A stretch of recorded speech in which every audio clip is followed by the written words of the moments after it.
আল্লাহর হুকুম মানার জন্য আপনি আগাবেন 1 কদম, রব্বে করিম রহমত নিয়ে আসবেন 100 কদম। আল্লাহ বলছে বান্দা তুমি আইসো 1 বিগত, আমি আসবো 1 হাত।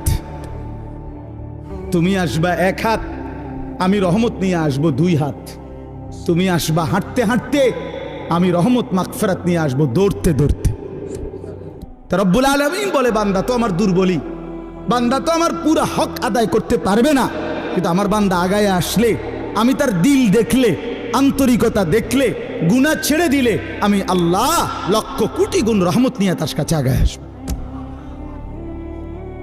আল্লাহ তাআলা বলছে বান্দা তুমি রাতে আসলে আমি রাতে আসবো, তুমি দিনে আসলে আমি দিনে আসবো। তুমি পুরা পৃথিবীর সমস্ত বালুকণা পরিমাণ গুনাহ নিয়ে আসলে, আমার কাছে মাফ চাইলে, চোখের পানি ফেললে, আমি আল্লাহ তাআলা সমপরিমাণ মাগফিরাত নিয়ে তোমার কাছে আসবো।